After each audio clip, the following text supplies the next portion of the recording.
Well, good morning, everybody, and welcome into the show. My name is Marc Farzetta. We got a lot to get into today when it comes to the Philadelphia Phillies, the Philadelphia 76ers, and the Philadelphia Eagles, who report for training camp tomorrow. Welcome into the Steven Singer Studios, ladies and gentlemen. That's exactly what you want to see from your Philadelphia Phillies baseball team.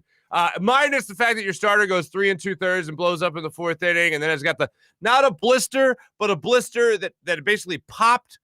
Anyway, whatever Joe Girardi was saying after the game about Spencer Howard's just blister on his throwing hand, it was nasty. That's all you got to know. It was nasty. It was almost as nasty as he looked overall in that fourth inning, but at least we know why. It's not supposed to affect his next start. Up until that point, he did look pretty sharp in the ball game.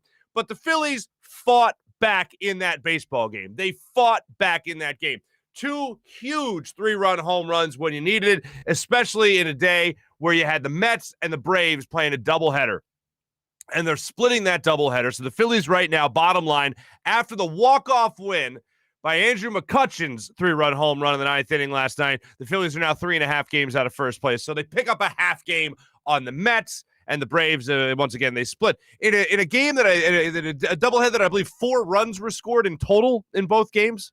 Maybe 3 runs scored in total both games. It was insane, is the bottom line. So the Phillies are able to pick up a half game on the Mets. But you're watching that game, and it seemed like a lifeless effort up until the 6th inning. When the Phillies were able to get 2 runners on, Rhys Hoskins came up and hit his 22nd home run of the season. And all of a sudden you start feeling, okay, maybe they're going to get some momentum here. Maybe they're going to build off this. They weren't able to build off that. There was another situation, I believe it was later in that 6th inning, where Andrew McCutchen came up to the plate after they had intentionally walked Bryce Harper in the game. And Harper walked 3 times in last night's ball game. And Andrew McCutchen was only able to really help him out one time in this game. And that was the 3-run home run in the 9th. You got another walk from Bryce Harper. You see him on the base paths as McCutchen hit the home run, and Harper starts losing his mind. But McCutchen takes that personally. He said afterwards that he didn't like the fact that they intentionally walked Bryce Harper. If you're a former MVP, I don't care how old you are. I don't care how far removed you are. You know what? I don't even care. If you're a professional athlete worth a damn, you don't want anybody being intentionally walked so they could get to you. Easy out. Easy out, everybody. That's what they're thinking when they intentionally walk the guy ahead of you. And McCutchen was batting out of the 4-hole last night, so he's batting cleanup for you. So they intentionally walked Bryce Harper to get to the 4-hole hitter, the cleanup hitter. It didn't work out too well for the Braves on a couple of different occasions, actually, last night. The one instance is the big instance in the 6th inning that was the slap in the face to Andrew McCutchen. At least that's how he took it. And then the other instance was in that 9th inning when Harper still got on and McCutchen blasted into the right field seats.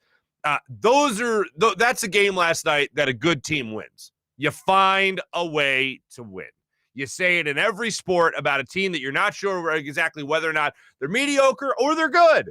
The Phillies are the definition of mediocre in terms of hovering around that 500 marker all season long. But this is why you grade the second half of the season a little bit differently, because they're facing the easiest schedule post-All-Star break in baseball, and we've said that many times on this show already. So you grade it a little bit different to start things out. When the second half of the season gets underway, you want to be able to look at this Phillies team and think that they have a way to win in their back pocket. No matter what, they're going to find a way to win, at least compete in the game. You got the 3-run homer for Rhys Hoskins. You're thinking, okay, at least you're going to compete in this game. Yeah, you have some runs allowed, unfortunately, due to mental blunders in the field yet again defensively. Didi Gregorius having a little trouble handling a ball up the middle. They couldn't get the out on at first base. Did a good job of eating that. Only 1 run scored. A small mistake a big mistake was avoided after a little mistake. So you see all these little mistakes happen in the field. You see some bullpen struggles happen as well. And the Phillies are able to bounce back from that to get the big home run from Andrew McCutchen in the bottom of the 9th inning, and they're able to walk that off. Makes you feel good. 1 game over 500 now, and hopefully the Phillies will keep this going after their performance from last night. Overall, McCutchen in the dugout after the game showed his veteran presence, I guess you could say. Take a look at this. The water's coming, so y'all got to be careful. Yeah. Oh,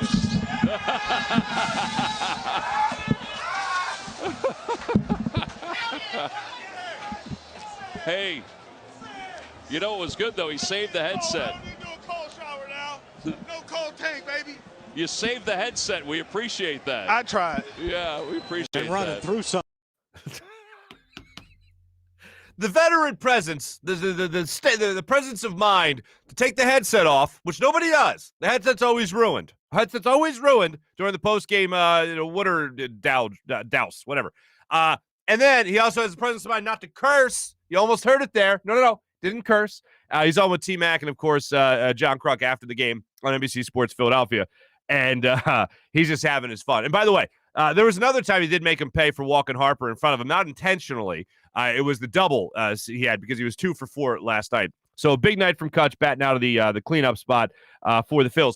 He's batting 300 runners in scoring position. For a guy that has been struggling batting average-wise all season long, to see him at least be able to hit 300 runners in scoring position is quite clutch of Kutch. So that's great to see from him last night.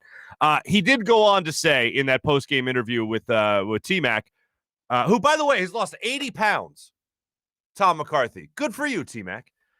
He said in that post-game interview that he was insulted when they walked intentionally Bryce Harper. He grounded into the fielder's choice after that had happened, but did say he took that personally, and, man, he did have some revenge waiting in his back pocket for the Washington Nationals. So the Phillies get the 6-5 win.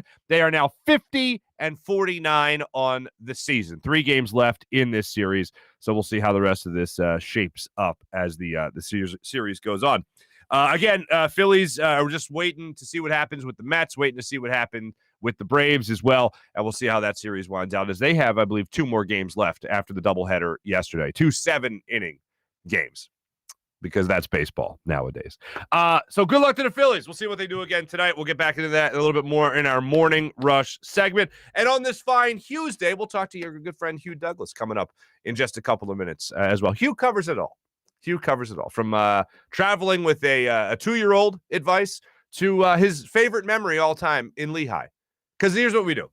Tomorrow, training camp gets underway at the NovaCare Complex. And we always talk about the good old days, going to Lehigh. I remember going to Westchester, right? I think Westchester is where I saw Randall Cunningham throw a seam to Luke Refrigerator Perry. The Fridge got into the wide receiver line in training camp. And I remember my dad took me and my buddy John to the training camp, and I believe it was at Westchester. And Fridge got into the wide receiver line, and Randall Cunningham threw him a deep pass. And I'll never forget it. It's one of my favorite moments of training camp, being able to go and see them at training camp at a different location other than NovaCare. And I was a little kid when that happened. But I remember going to Lehigh a lot, like a lot of you do. And one of the things that we always talk about with Lehigh is how Andy Reid always had these grueling 2-a-day practices. And we've certainly shared a lot of stories with Hugh about his deal with Trey Thomas, about how, all right, make it look like you're really going hard here, all right? Just make it look like you're really going hard. And then also the little scrap, the little kerfluffle he had with Todd Herremans. So we've talked enough about the grueling days of Lehigh. So I asked this question of Hugh this time around. I said, Hugh, we've heard the bad stuff. What about the good stuff? What's your fondest memory of Lehigh and the 2-a-day practices and all that stuff? What's your fondest memory? You won't want to miss his answer coming up a little bit later in the show. It involves another former teammate, and this one's not named Trey Thomas or Todd Herremans, as a matter of fact. It's another defensive lineman. We'll just say that. You don't want to miss that. I'll tell you that right out of the gate. But the Eagles get something done yesterday that he needed to get done. Landon Dickerson signs his rookie deal with the Eagles just a day ahead of reporting to training camp. So that's a great sign for the Eagles. He was one of a very few top-round draft picks that had not signed with their team. I believe 10 in total across the entire NFL. So it was good to see him at least get signed. So that business is now taken care of. They can just start worrying about who's going to be healthy enough to jump on that offensive line and get ready to go to start the training camp sessions here under Nick Sirianni.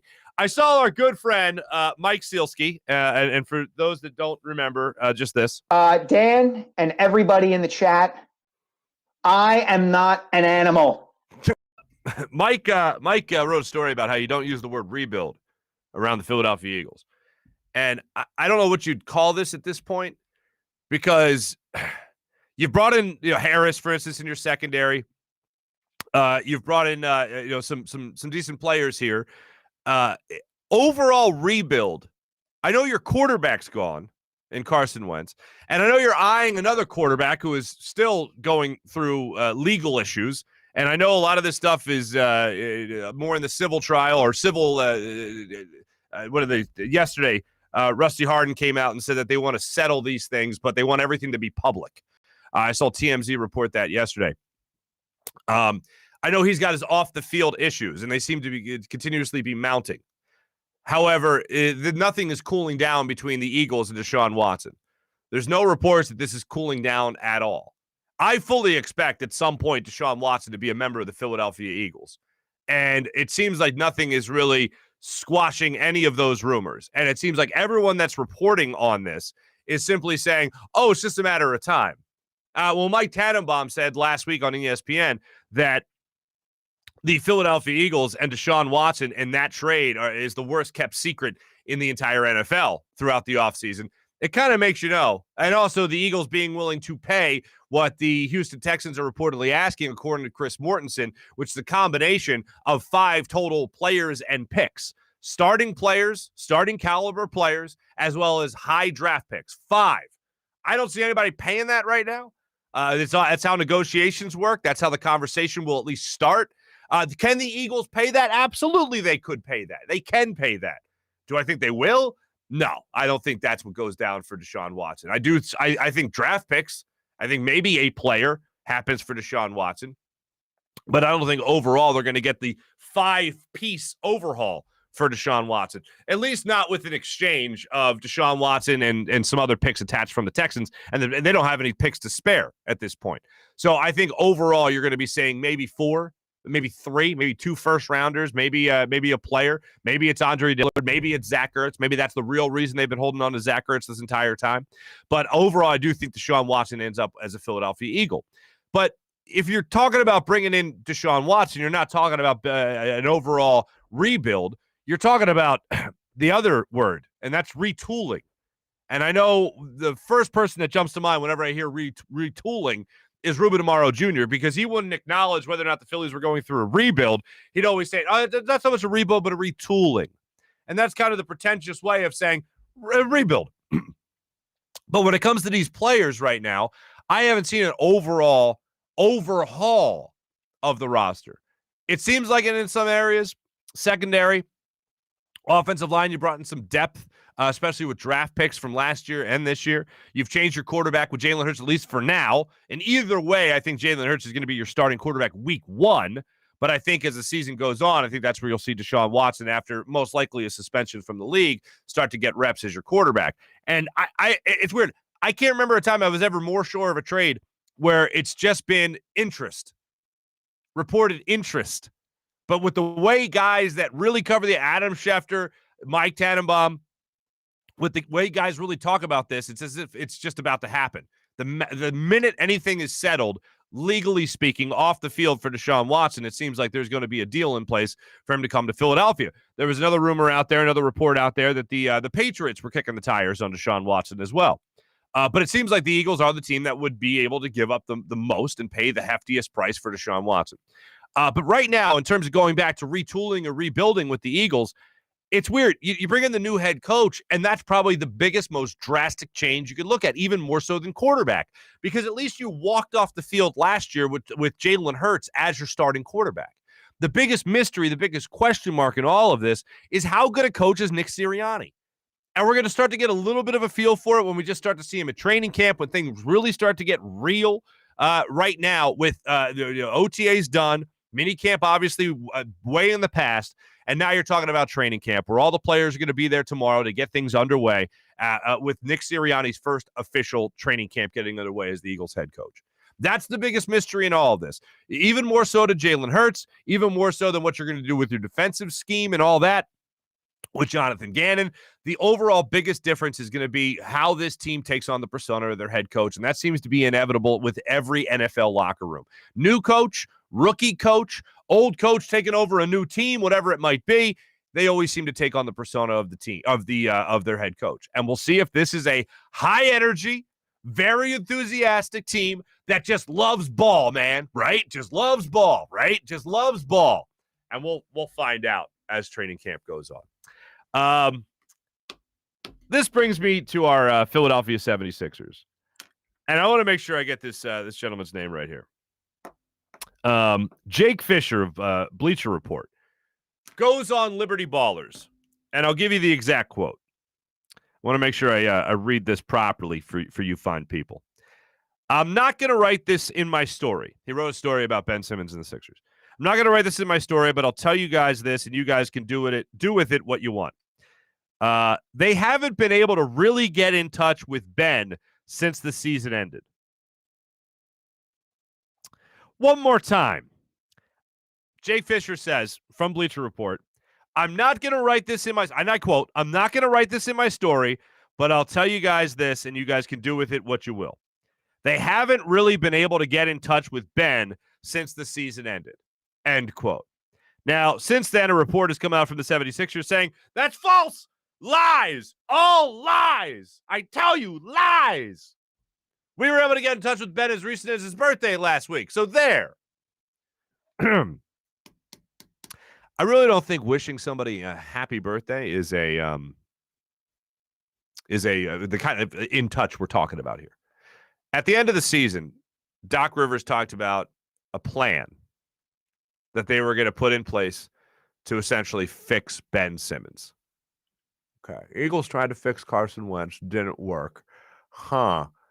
Sixers are now going to try to fix Ben Simmons. And I don't think that's going to work. Especially with the way that Doc Rivers said it was going to be an easy fix. There's a couple of things that are a little off about Ben's game that we can fix.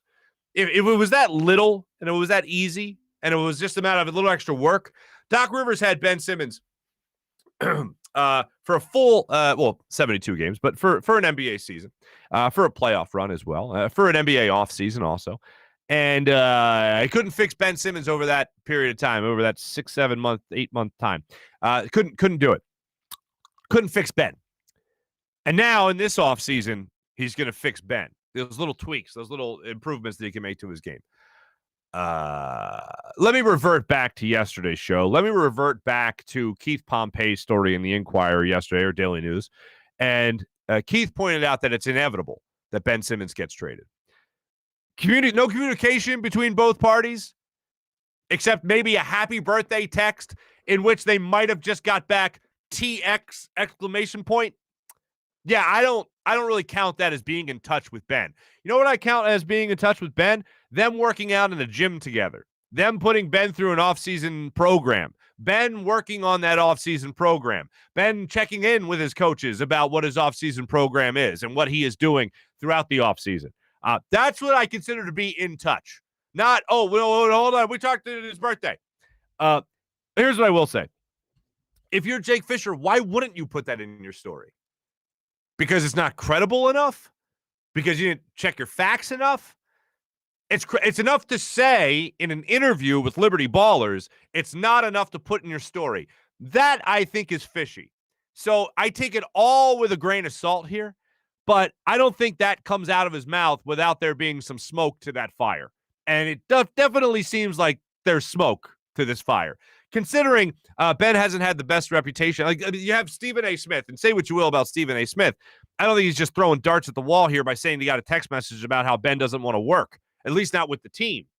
So if that story's already out there and Ben's already upset with what's been going on with the organization and you know, the city itself, then there's a huge problem here. And that only leads more credence to the idea that it's only inevitable that he'll be traded away from the 76ers this season. You have the talk going on around Bradley Beal, not formally requesting a trade, but it could be on the way. Same type of thing as Dame Lillard, not formally requesting a trade, but it seems to be on the way. All that. Well, Ben's going to be up for grabs, is what it seems like. And one of the things that is repetitive in every story you read is how around the NBA right now, teams and general managers are looking at this free agency class and saying, oh, this isn't a good one. If you really want to turn around your franchise from last year to this year, or you at least want to get another piece for your franchise between last year and this upcoming season now, the draft class of free agency is not exactly one to be bragging about. So when you look at trades, guys like Ben Simmons all of a sudden become a lot more attractive because you're not dipping into the free agency. You're a free agent market. What you're dipping into is the trade market. And that seems to be where a lot of teams are looking to improve in this offseason, making trades, wheeling and dealing, not necessarily going out there and signing free agents. So that, of course, lends you to believe that the Sixers are going to be listening to offers from around the table, around the league when it comes to Ben Simmons, as they already reportedly are doing, taking offers for Ben. And that's exactly what you want from your GM. If teams are calling you to make a trade, you're entertaining those offers. You don't hang up on anybody. But it seems like right now, according to reports, the Sixers are very underwhelmed for the trade packages that they're getting for Ben Simmons. So we'll continue to follow that as we have all off season long. So, yeah, definitely interested in Jake Fisher. Didn't want to put that in his article, but definitely highlighted it in his interview with Liberty Ballers. So take that for what you will. I do want to tell you about my friends at Steven Singer Jewelers.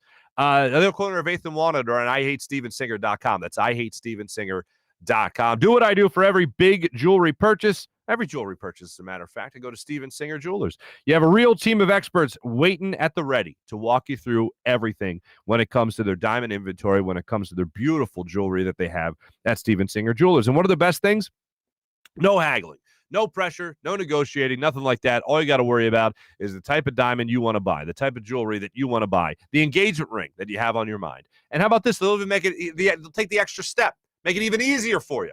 With Ready for Love diamond engagement rings standing by, literally just there in a box. You walk in, they open up the big rectangular box. There's like a dozen rings, 16 rings in there, and you say, what do you like? Ready for Love engagement rings, just like that. It's just that easy. Don't have to worry about if the person next to you is paying less than you because there's no haggling. Every single day it's set at the perfect price at Steven Singer Jewelers. Do what I've been doing for 15 years, trusting Steven Singer Jewelers. That's what I do, and that's what he's been doing in Philadelphia for over 4 decades. So go to Steven Singer Jewelers, the other corner of 8th and Walnut, right in Philadelphia. IHateStevenSinger.com. Always fast and free shipping at IHateStevenSinger.com. All right, we got training camp starting up tomorrow, so I figured, well, who better to talk to than our good friend Hugh Douglas III on our Rothman Orthopaedics guest line.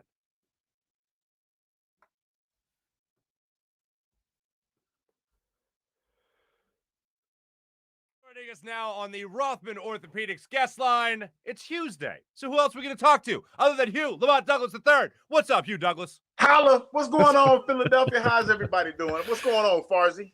Everything's great. Living the dream, my friend. I got a little vacay on Friday. Fly out to Colorado with the family. Colorado. So, now, it's the first time I'm flying with a kid. Have you flown with any of your kids? Yes. When they're little? Yes. What do you do? What should I do? Benadryl? What's the deal here? NyQuil? What? Get you some earmuffs, man, and just call it a day because she's probably going to be screaming and hollering because, the first time kids get on planes, ears popping and everything. Oof. Maybe if she give her something to chew, help the ears or whatever. But, yeah, that's a weird feeling, man. That's a good point. You go through it. Just have a lot of patience, which I know you already have. It's going to be fun. It's going to be memorable. And you can tell her about it when she gets older, how she acts old donkey. But then again, she might not. She might not. Because I remember little Hugh, he really didn't have that much problem flying. It's just 1 or 2 episodes, man. But usually they're little busybodies. Okay. So you're going to get either or. It's going to be either or. So, yeah, just have fun with it, man. I swear to God, Hugh, I am not someone that has anxiety really about anything. I'm lucky in that regard. But when it comes to potentially bothering other people, that. Because it's a child. And you know what? Most people are nice about it. You might find a couple Richards, on a flight to Colorado. There's going to be a couple Richards. So just be prepared. And the best advice I could give you, man, is just don't clock out. Because as a dad, when somebody is disrespectful to your kid, mm-hmm. You can lose it. So don't have me hear about a flight going to Colorado and somebody says something to your kid and. But, she might, I haven't been around her, but I'm pretty sure if she's your kid, she's a pretty good kid. So you might be, oh, yeah, good to go. Oh, yeah, she's a damn angel. Let me tell you. Yeah. She already likes, when I finish my espresso, I'll come upstairs and she'll be up already and I'll put my espresso cup down. She walks right over to it and starts taking the remnants of espresso. Oh, so she's wired. She's she's a little wired. Like my son does that. Harper, the little fella, he does that. He drinks iced coffee like it's his job. And he can hit. You know what? For 3 years old, he got, 2, he will be 3. He got pretty good hand-eye coordination for 3-year-old. Yeah, for real. So, I'm a little excited about that. Well, we're baseball. Yeah. we're doing a bang-up job as parents. Yeah. Awesome job. Awesome. All right, so NyQuil. No espresso that morning. Maybe some NyQuil, some Benadryl, and I won't drink any Jack Daniels on the flight, which would be. Oh no! I mean, man, let her have at it, man. Just like they damn them people on the plane, man. Like they say something to you, be like, hey, man, she's a kid, she's a baby. Right. Let it ride. Let it ride. Stop being a Richard. Yeah, stop being a. Hugh, we're gonna have some fun. We got a lot to cover here, other than child flight advice. We got the Eagles reported to training camp. All of football really reporting for training camp. We have stuff going on with Jalen Hurts, Deshaun Watson. We got the Phillies and the Braves just wrapping up a 4-game series that they split, and we also got the Olympics going on here. But let's start with the Braves.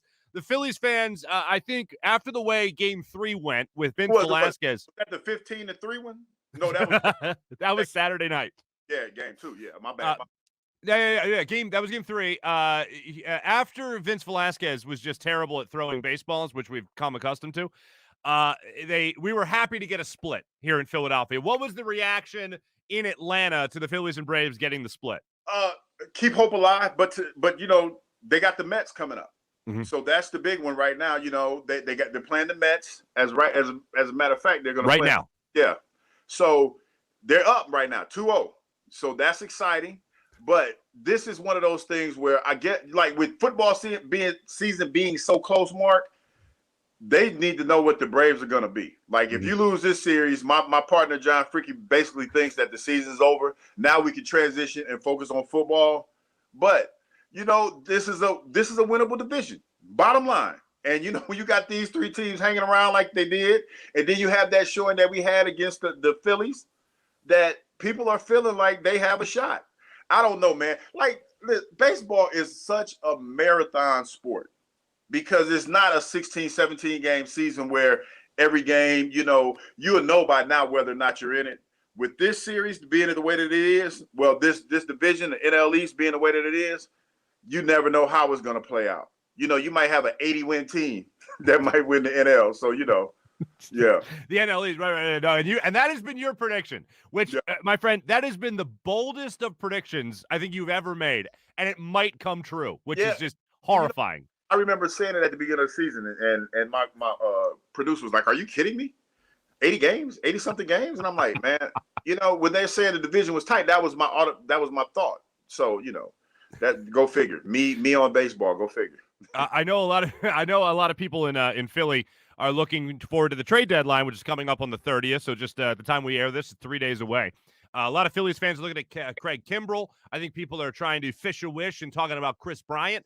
Any talk going on right now about the Braves, what they could add, especially after adding Jock Peterson already? You know what? Not so much. There are some rumblings about maybe moving some pitchers around and things of that nature, but nothing solid because, a lot of our guys were hurt. So they're kind of looking at it like that. You talk about Ronald Acuna, who got banged up. So it's more of a situation where you're just kind of trying to figure out what you're going to be. I think that they're going to initially going to be sellers, especially if this series doesn't work out. This series right now doesn't work out the way that they want them to. So, yeah, that could potentially happen. I'm down. I'm down for that. I hope they're sellers. That's one less team to worry about in the NL East. This is a crazy season. With everything going on, it's a crazy season. When you're doing mornings at 92.9, the game in Atlanta, and your partner John, who I know is a big baseball fan, as you have said, when you jump into the baseball world, what's his general reaction to when you start talking a little baseball?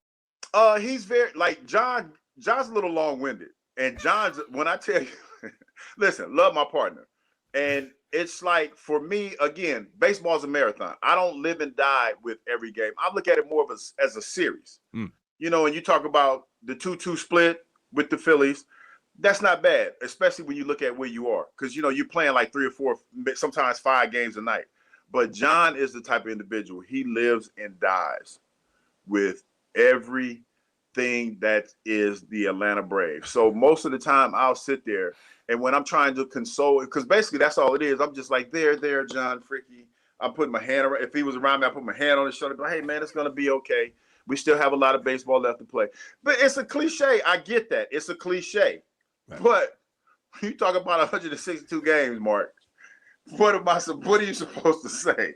I mean, and all due respect to the people that live and die with every game and every pitch. But I'm sorry, from a football background, you're talking about if you played 10 to 12 games, right? That's like a quarter in football. So that is my mindset, and that's how I look at it in general. Right. Yeah. You could go on a slide. You go on a 30-game slide. Look at. As a matter of fact, perfect example. Look at the way the Nationals started their season. Oh yeah. And then win the World Series. So it's like, dude. I mean, I can't live and die with every pitch like that. Understood. I want to talk to you a little bit about football with all that coming up here. First off, we talked about this a little bit last week. Training camp week, you don't get that itch. You get that itch like week 1 of the regular season, right? Like when you start to think. Let me tell you, Mark. Yesterday, I went on a Jeep ride for cancer. Shout out to Sisters with Jeeps down here. So a friend of mine came and picked me up. I got to ride around in her Wrangler. Okay. And is that nuns with Jeeps? No, not nuns. Just not sisters. Sisters. With the Afro puffs and all the other good stuff. So I'm riding out with them, right? Shout out to Sisters with Jeeps. And Mark, they like to ride with the top down. Nice. I'm more of an air conditioner guy. Mark, it was 106 degrees yesterday. Mark, you talk about swampy. I was drenched. It was hot, man. It was the hottest day. And I thought about that. I was like, damn. Oof. There's some young men right now as we speak getting ready to go to training camp. And here in Georgia, like, dude, you just, like, Mark, I'm standing there. I'm trying to not move. Like, we're outside, and we're at the festivities, and I'm trying not to move. Because every time I move, I can just feel the sweat drip down the crack of my butt. And I'm like, oh, my gosh. And I'm just drenched in sweat. And I'm like, I don't want to move because every time I move, that means that I'm just leaking. Yeah, it was hot, man. It was hot. And then I got to thinking, I could not imagine running around outside with a helmet on and some shells because, they don't wear shoulder pads anymore. Right. Running plays twice a day. 2 hours a day. Oh my God, I couldn't do it. Sometimes I look back now at it and I missed the game, but I cannot believe I played for 10 seasons. I cannot believe that. 2-a-days with Andy Reid up there at Lehigh. Man, listen, I would die several times over if somebody made me say, "Hey, Hugh, get out there and play." No. Well, let me tell you, because I joke about this, with you a lot in terms of the 1 year I played organized football, my freshman year at Archbishop Wood High School. And I'll tell you, my number one takeaway from playing football, other than the fact that I sucked, was out there at practice, 100-degree weather, early in the season. And I remember the mouth guard. I remember the sweat dripping down my face and like into the mouth guard. Yeah. And tasting my own sweat. And I'm like, yeah, it's a great sport. I think I'll stick to basketball. Yeah, I tell you what, man, I think back on it and I was like, you have to be a special kind of crazy to play football, especially at the absolute highest level. Mm. Because you talk about the car crashes, the speed of the game. I remember one time I came to the vet and I took my son with me. Well, not the vet, Lincoln Financial Field. Okay. And they were playing the Patriots. I think it was a preseason game or something. And I just remember looking at the size of the young men and just the speed in warm-ups. And I was like, I cannot believe I used to do this. Cannot believe I used to do this. So it's really a blessing. It's really a blessing to be able to play as long as I played, because now I look back at it, Mark, as an older man, and I'm like, man, if I had to do it all over again, I might think twice about playing football. You want to practice baseball a little harder? I probably would. I probably would have tried to do something else. Because if I was playing baseball, I would have probably retired, like 5 years ago? Probably, yeah. Yeah. If I was pretty good, yeah. Right. But you're not left-handed, are you? No, right-handed. No. You'd still be playing if you were left-handed. DH, though. I think I'd have been a DH. I'd have been Big Poppy. There you go. I can see that. I can see that. My nickname would have been Black Angus. I don't even know why, but I ain't pitching to Black Angus. Black Angus. Hey, I'm walking you every time. Yeah. Hugh Lamont, Black Angus, Douglas. That's what we need. Yeah. Yes, that would be me. I would love you on the nickname days where they wear the nickname jerseys, just Black Yeah. Angus on the back there. Yeah, Black Angus. You're crazy, man. All right. Jalen Hurts.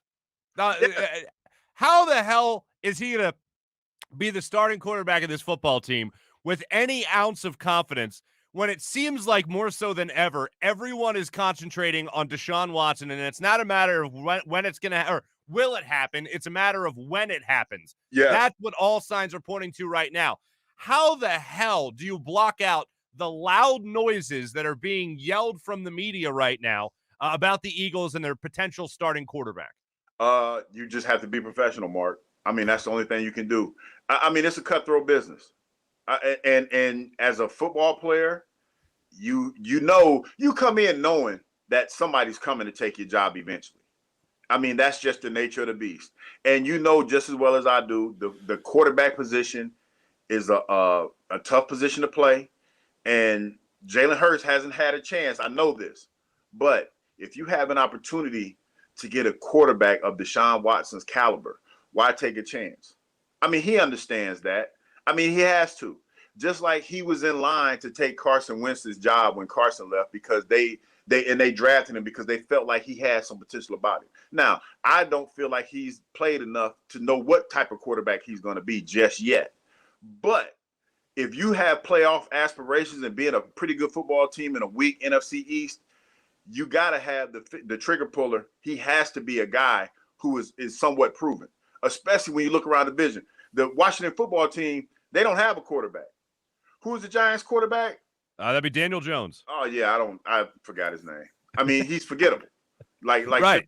He's forgettable. And Dak is coming off a serious injury, and we saw what the Cowboys looked like last year. So if you get Deshaun Watson in that division, then right then and there, Eagles probably are the favorites to win the division because they have that signal caller right there. So you have to, if you can upgrade that position, then you have to try.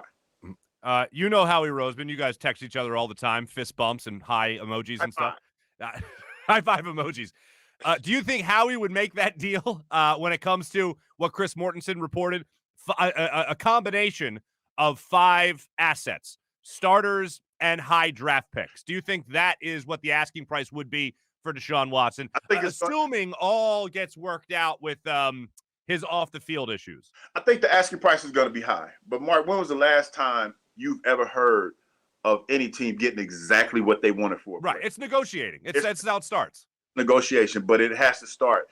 And for him to come to training camp and then the Texans to basically say, they're actively shopping him, then this is a relationship that cannot be repaired. So now you just try to get as much as you possibly can for him. And it makes sense to send him to the Philadelphia Eagles, in my opinion. You got Coach Culley there who has a great relationship, coached with the Philadelphia Eagles. So there's a little bit of history there. So to me, you talk about a team and the draft picks that they have for next year and potentially what you could have. And then the fact, if I'm not mistaken, the Texans don't have a first-round draft pick for a couple seasons, a couple years because they traded them away. That's right. They traded away, so it makes sense. So if try to get the deal done, try to get as much as you possibly can, but I can't see them trading away some frontline starters. Now, maybe the draft picks, maybe, but and some second-tier players, but not frontline starters. No. Easy enough. I want to ask you this other thing about Deshaun Watson and the noise, the outside noise. It's one thing when you were playing, Hugh. I mean, I think maybe Twitter was just starting to scratch the surface when you were ready to hang it up. Yeah. But Facebook was certainly out there already. MySpace was out there. Yeah, I remember MySpace, yes. But for the vast majority of your career, there was maybe one story a day. Yeah. And as a player, you would read it maybe in the morning, hear about it in the morning, and then the next day there might be another story. You look at this Aaron Rodgers situation just as an example. There's been like 3 different stories just today, thanks to Twitter, thanks to the news cycle continuously moving here in Philadelphia and really across the country or the world, really, with the World Wide Web. Do you wish you had social media when you played, or are you happier with the fact that it was kind of a slower news, not slower news day, but slower news turnover in the days when you were playing? I think I kind of like it the way it was when I played because there's too much stimulation out there now as a player. I I tend to think that I like to think that I had thick skin when I played, but it's hard to say now, Mark, because everybody has a Twitter feed. Everybody uses social media as their personal platform. So to be in a situation where certain things have happened and for people to have that access to you to say whatever it is they want to say to you and not have any repercussions for their actions or their what they say, I don't know how much of that I could take. I really don't. I mean, it's a different time, different age, but to be in positions and situations where people can, they can't physically see you, but they can touch you. And that's all that they want to do. I don't know how I would respond to that, especially when you have tough days, rough days, right? Days where you just don't want to be bothered with it. So, I don't know how I would respond to that. Okay, understood. The Olympics are going on right now. I don't know if you saw that, but the United States basketball team just lost to France, so that was fun. Yeah. Is there an Olympic sport you think you could handle yourself in? I would like to do the BMX bike riding, or maybe really the roller skating, the skateboard. The skateboard. Wait, Hugh Douglas on a half pipe? Yes. What are you doing up there? But listen, I would have to drop about 100 whole pounds. Because, boy, if I fall right now, Marc, it's going to be nasty. It's going to be nasty. And those BMX bike riders, too, definitely have to drop 100 pounds. Definitely easy. Because those guys get after it. Well, you just ride around with the sisters a little bit more. The sisters with the G's. But that's something that's totally different. That is something that's totally different. You'll lose that weight in no time. Yeah, riding on skateboard. I just want to get what they call the goofy foot. I want to put my goofy foot forward and do the skateboard thing.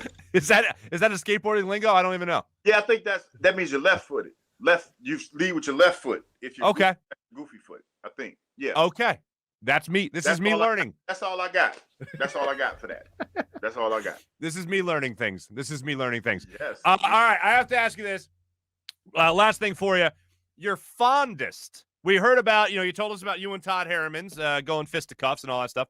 Yeah. What is your fondest memory of training camp? When you look back on it, I know there's a lot of bad stuff, a lot of hard stuff. When you look back on it, especially with the Eagles, what was your fondest memory of training camp? Shout out to my man, Hollis Thomas. He was my roommate. He was my pod mate. It was him and Trey. Okay. And dude, I'll never forget, like every year, like clockwork, Hollis would bring porn to training camp. He would bring these black tail magazines, right? No, not Hollis. Of course. And Hollis would always ask me, hey, man, need to look at one of these magazines. And I was like, no, buddy, I'm good. But, dude, Hollis is my man. Hollis used to do that every year like it was a tradition. Hey, you need some visual stimulation? Nah, I'm good. How did he have any energy for 2-a-days? Hey, man, listen, Hollis is a different cat. Hollis is a different cat. I mean, I've worked with Hollis plenty of times. Oh, actually, the first show, yeah. The first show he ever did at WIP was with me. It was before Wing Bowl, and he came out to a bar I was at, and it was the only show where he didn't have his iPad up or his Surface up and just swiping just different photos of like ass, just repeatedly. I like, this is what, like, this is how I know Hollis is okay. Because that's my boy. We talk quite a bit. Hollis will periodically send me pictures of big booty black women. And sometimes, it's like, I don't know when to open. Like, I'm afraid. Like, sometimes I'm afraid to open his email or his text when I'm at work because I don't know what I'm gonna get. But that's my man, and I just sit in. I just say good googly moogly. He'll laugh because he gets. At this point, it's funny. Oh yeah. And for him, it's funny. Oh sure. He'll do it, and I'm like it's been a couple times I've opened it up, and I'm like, oh my god, and they're like, what are you looking at? I'm like, no, it's a friend of mine. He sent it to me, and I have to explain myself. Right. No, it's totally fine. Yeah, and they're like, okay, you're a weirdo. No, I'm not. Really, I'm not. I promise you, I'm not. I know this is a weird situation, but well, he told the story. He told the story about the big box of porn that they used to share, apparently, at the vet with the Phillies players. Yeah, listen, he was there way before me. I've heard stories like okay. The stories are phenomenal. Philadelphia is phenomenal. But yeah, that's one of my memories that I have. That's beautiful. Hollis kept the visual stimulation. He kept the visual stimulation. Yes, he did. That is fantastic. Yeah. On that note, Hugh Black Angus Lamont Douglas. Black Angus, yes. Great catching up with you as always on this fine Hughes Day morning. Thank you, brother. Holla.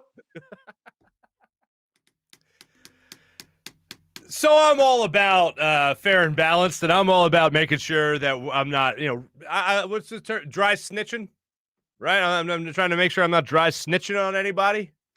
Let me just give this to you here. So I text last night after that conversation with Hugh Black Angus, Hugh Lamont Black Angus Lamont Douglas, the third. I text our boy Hollis Thomas, Tank. And I said, dude, just wanted to give you the heads up. I asked Hugh for his fondest training camp memory at Lehigh. He said, your porn collection. You cool with that being out there? It airs tomorrow morning.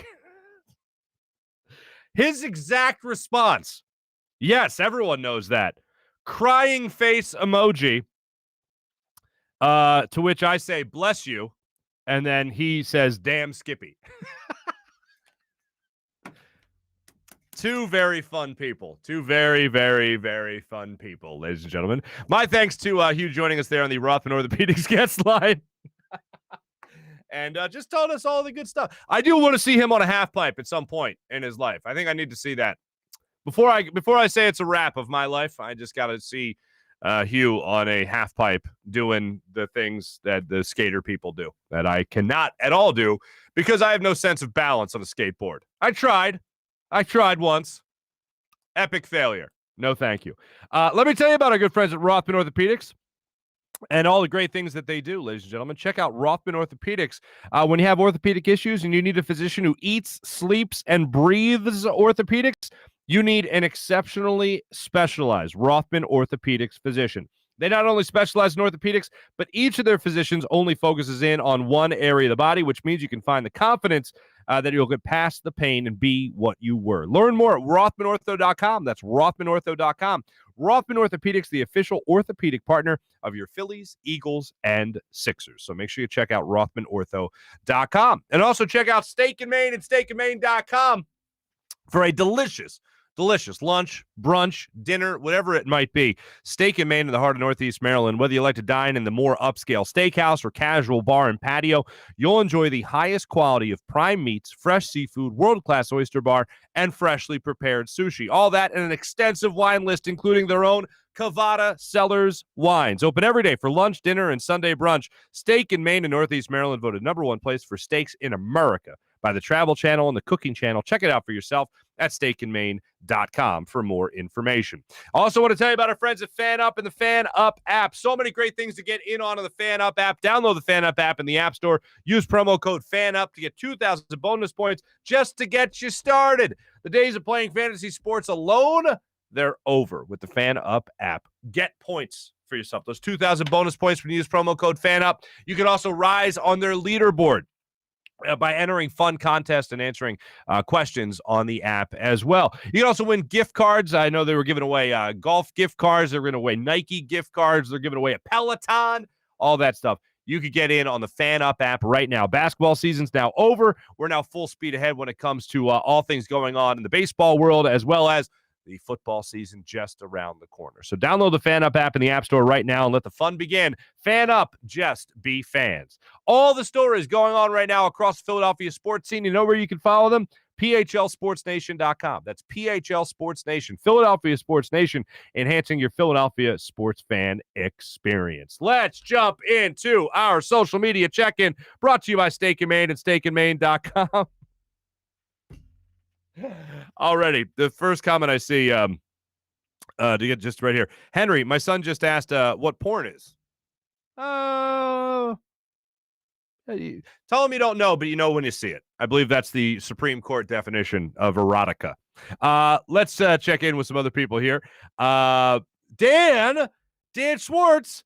I fell asleep before the game was over last night.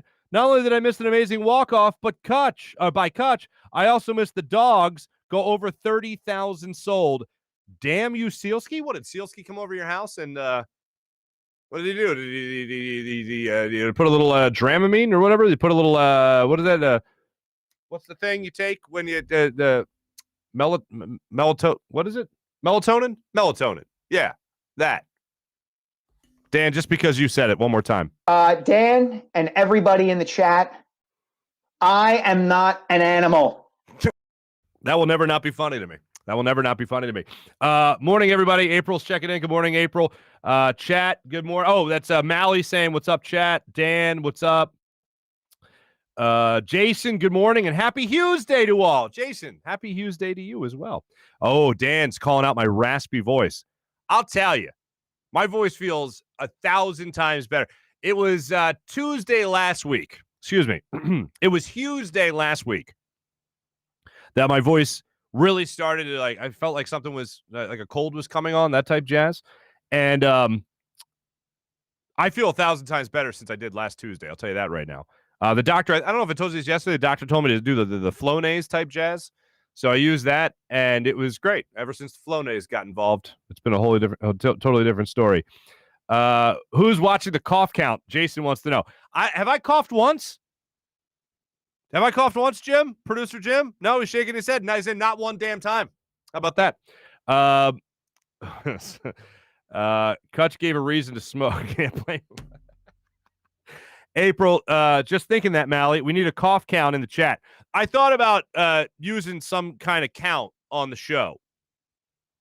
But I feel great. I feel fantastic. Actually, when I went to the doctor, the urgent care place, I went there and it was an hour wait. I had an appointment. My appointment was like 3:20. I didn't go back there. Oh, you guys will enjoy this. I didn't go back till 4:21. There, I changed it on you. Do something with that. And I go back there. It was like an hour wait, and they took care of it. They told me Flonase. That's all. Hyperactive allergies for whatever stupid reason. That's what they said it was. So that's what I got for you. I'm telling you right now, I'm working on getting Trey. We've been in communication. Trey is uber busy right now, trying to get athletes ready for the next step in their career. We've been in communication. I will get him on the show. That is going to happen.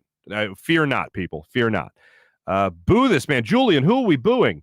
Nick Sirianni hosts the most grueling rock, paper, scissors competition on a 3-day. That's Dan checking in again. Julian, boo this man. Boo Sealski? Get rid of Sealski and rebuild the Inquirer, says Mally. Let's see. What else do we have? Damn you, Marc. Cough. No, I feel great. In case you didn't see yesterday's show or listen to yesterday's show, I said I believe 5 coughs is what I set the over-under. If you bet the under, you're in great shape right now with a couple of segments left in the show. And I'm feeling strong. I feel actually I'm only getting stronger as this goes on.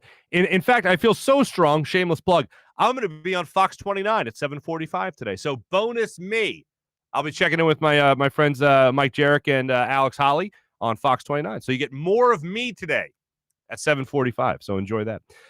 Find a woman who doesn't want to buy a ring that you have to take out a loan for. That's from April. And what did you know? Don Vito immediately proposes to April in the chat. We have our first chat proposal. However, April is happily married, and she says her husband wouldn't be down for that. Rick likes the "Don't Be a Richard." As long as I have known Hugh Lamont Black Angus Douglas III, I have always known him to say "Don't be a Richard." That is a go-to for him. Definitely need to get Trey on. Matt likes the Hugh emojis. He's a big fan of those. Matt says Farzy used to pick up girls on MySpace. I never had a MySpace page. I went right to Facebook and Twitter, and then it was like twist my arm, get me on Instagram, and I'm on TikTok sort of, just to follow stuff, but that's about it. I just get updates from TikTok, or not updates. I get notifications from TikTok being like, hey, here's how you make the perfect peanut butter and jelly sandwich. I don't know. Whatever you do on that app. People enjoy Tank's shout out on the show. We'll get Hollis on at some point as well. He's 28. About time. Tell him he's supposed to. I believe that's in reference to the young man that just discovered what erotica was. Has smoked the nurse. Hollis might have a video of that. See, told you, Mark, the medical weed is smoother and better. God bless you people. Who was it just trying to put it together that's why I'm going to Colorado? Matt, 1 + 1 = 420. Do the math. 50 states in America, hundreds of countries, and somehow he lands in Colorado. Well, it's not exactly easy to go to all other countries. The pandemic thing going on nowadays. Tell you that much. So, yeah. Thanks, everyone, who checked in on our social media check-in brought to you by Steak and Maine at steakandmaine.com. Always good seeing what you fine people have to say every single morning. What do we have here? Oh, our Olympic check-in. One more time. We have two things to get to in our Olympic check-in. One is shout out to Jacoby out of Alaska, that young lady, 17 years old, winning a gold medal. Good for you in the breaststroke. Way to go. Way to go. Alaska, gold medal in swimming. Who would have figured? Way to go. Very happy about that. And also one more thing, and I apologize to the dogs that are listening right now, especially you, Trusty. I apologize, Trusty, but take a listen. This is the latest in the Olympics. Just check this out.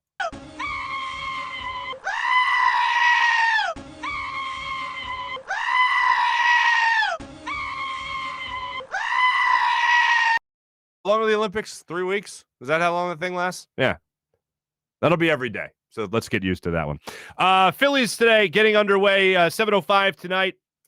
Here's what you got for your starting pitchers. You got Matt Moore going up against Eric Fetty, a guy whose name I don't think I ever say correctly, but 7:05, that gets underway tonight. Phillies, hopefully they get another win. Keep on stacking those W's. I did mention to you that I wanted to get you Joe Girardi talking about Andrew McCutchen and how good he's been this season, especially with runners on. Here is Joe Girardi talking about Kutch and how he's been with runners on base. He's been huge in RBI spots is what he's done. And he's kind of, solidified our lineup in the middle. We've kind of stuck with that, and it's been successful, putting Gene at the top and JT, and then, doing the middle of the lineup. It's worked really well, and he's been a big part of it. Love what I'm seeing from Kutch. Ever since I said he's not an everyday player, he's been a lot better at baseball. So I can only assume he listens to the podcast or, watches the show every single day, and probably knowing Kutch loves the Olympic GOAT. So there you go. What else I got for you? Oh, okay, this is not to end on an unfortunate note, but I wanted to get you the details. According to Rusty Hardin, who spoke to ESPN yesterday, the attorney for Deshaun Watson, there's been 10 complaints that have been complaints that have come about. 8 of those are part of the 22 accusers against Deshaun Watson for sexual misconduct. I believe that makes 24 now in total, because 2 of them filed complaints with the Houston Police Department, according to Rusty Hardin. Also, according to Rusty Hardin, they would be open for a settlement, as I was saying earlier, but they would want all the details of that settlement, according to TMZ, to be made public. Which, look, I'm not a lawyer by any means. It's very odd to me that if you're going to settle, you want things to be made public. If you're settling, it's because you don't want things to come out. You just want them to kind of go away. It's odd. The whole situation is messed up. I mean, let's not mince words here. It's really messed up.